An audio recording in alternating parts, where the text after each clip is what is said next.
If you've grown tired of listening to Gary Danielson on Saturday afternoons, you already knew the SEC was leaving for Disney, ABC, and ESPN, but now you know for sure that he will be with the Big Ten in the coming years. Of course, Gary played at Purdue. I don't know why people get so annoyed with Gary Danielson, but whatever. This is really big news about a $1.1 billion contract a year for the Big Ten, split amongst Fox, NBC, CBS, NBC, CBS, and Fox. Those are the three that are paying for this. So Disney backed out sometime last week of seriously considering the Big Ten deal. So why does this matter for the SEC? The Big Ten now, each Big Ten school for the next about six-ish years will have a $20 million advantage per year over SEC schools in broadcasting rights, not in every single thing. There are some other things that the SEC does better than the Big Ten. For instance, the SEC owns the SEC network. The Big Ten is not the majority owner of the Big Ten network. Fox owns more than 60% of that. So that cuts in on some of the money that Fox would be making that the SEC does. The SEC has significant sponsorship deals. They're totally sold out. Um, but it does mark a couple of, this is important on a couple of different levels. Number one, and first of all, uh, my initial reaction to this is twofold. Number one, the SEC is underpaid. Number two, the Big Ten, CBS has vastly overpaid for their package. I don't know that Fox has, but CBS and NBC almost certainly have overpaid for what they are getting. Number three, the notion that the Big Ten was going to get $100 million a year for each of these schools in television rights was insane. It was never going to happen. There are a lot of people that do a very good job reporting nationally on football that were suckered into writing that stuff. That was never on the table. That was not going to happen. If you'd like to come on the show, I'd be glad to have you, but you're not talking to the same people I am because that just no one I knew in broadcasting at institutional levels or at conference levels was ever bringing that sort of number into play. That was you got had on that deal. So moving forward, this means that Rutgers, Iowa, Nebraska, UCLA, and sort of these lower tier Big Ten schools are going to be making about $20 million more or so, somewhere in that ballpark, than Georgia and the rest of the SEC schools when their new deal is struck. Now, the SEC, this the reporting continues to be not precise, I'll say that much. The SEC's 14 schools will split $450 million moving forward. So that's about $32 million per school. When Texas and Oklahoma come in, that number will go up about $32 million. So another $64 million. I keep seeing people write $300 million deal. That was just for CBS. Disney is paying the SEC a $450 million total each year. So this notion that the Big Ten is getting uh, a billion, $1.1 billion, and the SEC is getting 300, that's not accurate. So folks should be making sure they've got their calculators out and are adding properly. There are two deals in the SEC deal. The other thing that's going on here, and this is actually very important, the folks at the SEC knew this was going to happen. They knew that the Big Ten would get the better deal because they are doing short burst deals. They are taking things to the market often. Excuse me. When you look at that strategy, it has paid off in this round of negotiations. We will see if schools will continue to get that kind of money moving forward. My suspicion is they will, only because live sports matters that much. I do not expect this SEC number to go any higher anytime soon, with the caveat about Texas and Oklahoma getting their roughly $32 million. So this is something I write about a lot on Dog Post. Um, and this is something that right now we're seeing the overpayment of uh, cable of broadcasters just to get live sports. And that's where the SEC has sort of taken a mistake. It made the mistake was they locked in for a long-term deal. They wanted the money. I don't blame them, and they took it. And we're going to see how this shakes out. Make sure you're picking up DAWGSTRUCTION.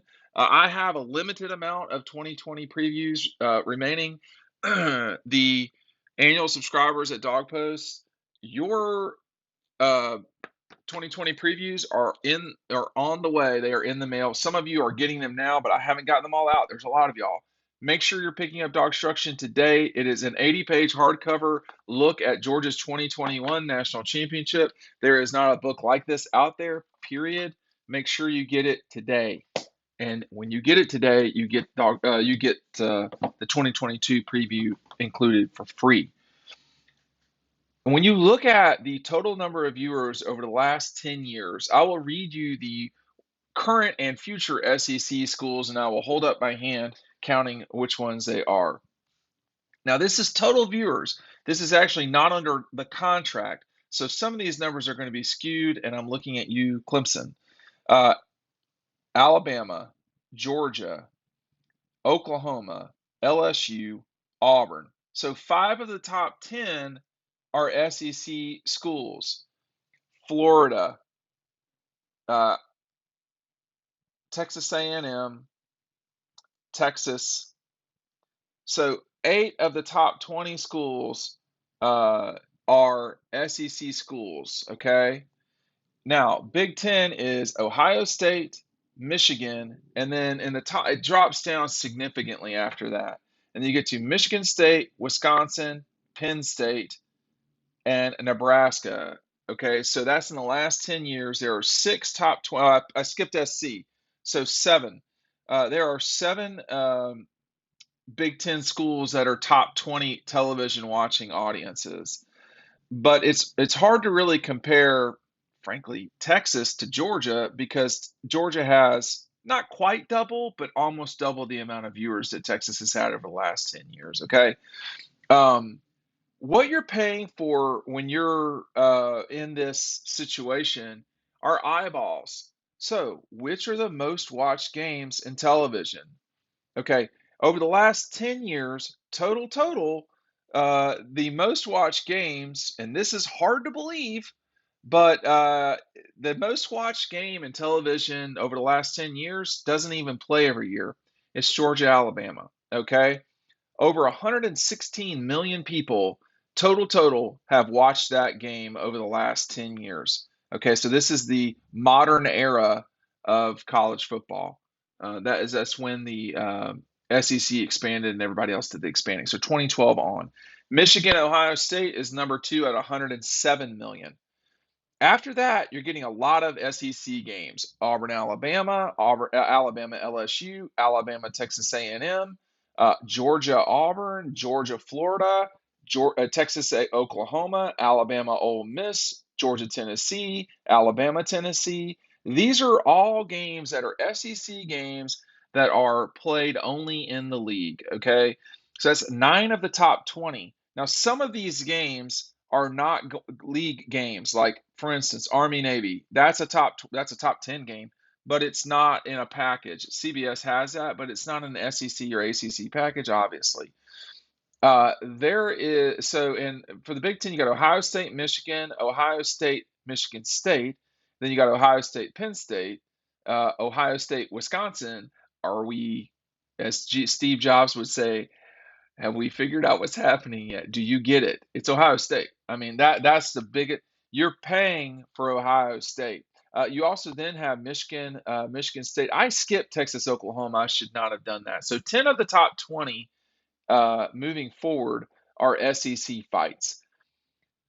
That the Big Ten would get double the money for broadcasting rights that the SEC has for half of the top 10, half of the top 20, they are overpaying dramatically in this scenario. CBS would not pay for the SEC to stay there, and they've gotten kicked down to, they would not pay the 350-ish or 300 to 350-ish million dollars a year that the SEC is getting from Disney. CBS was not willing to pay that, and now they are going to pay that number to broadcast Nebraska playing Wisconsin, which no one will watch in the grand scheme of things. You have switched out the number one SEC game of the week, the SEC championship, and now you're going to get the number 2 or 3 Big Ten game of the week. And let me tell you, it's not common that the number 2 or 3 Big Ten game of the week matters. It's. I just read those off to you. For instance, uh, almost always Alabama Auburn, almost always Alabama LSU, almost always Alabama Texas A&M, always Georgia Florida, almost always Georgia Auburn, almost always Georgia Tennessee are the CBS games of the week. Nebraska Iowa, I don't really I know what to say. It's just not a game anyone cares about, and that's going to be the type of games that could be falling to CBS. Nebraska Iowa, that's actually not that bad of a Big Ten game. Let's go to a more reasonable showdown. For instance, uh, well, UCLA USC. That is not even in the universe of Georgia Auburn. That game, I doubt, will fall to CBS, but it's not going to come close to competing with LSU Florida or Georgia Florida or Alabama Auburn or Georgia Auburn or Georgia Alabama or Georgia Texas A&M or Texas Texas A&M or Texas Oklahoma or that. CBS is the one that has really dribbled this off their foot, and the decision to punt on the SEC was a bad decision. It was bad for for CBS for sure. It's also bad for the SEC. I mean, the SEC is not going to have as much money for the next few years, and it's because they locked into a long-term deal. This is why going to the market is probably better. It's not always better. I mean, ask the Big 12 and the I mean, Big 12, Pac 12. I mean, it's not, it's a tough thing. You don't always know the answer. But with the brands that are in the SEC, I personally would have wanted the SEC, but that's me.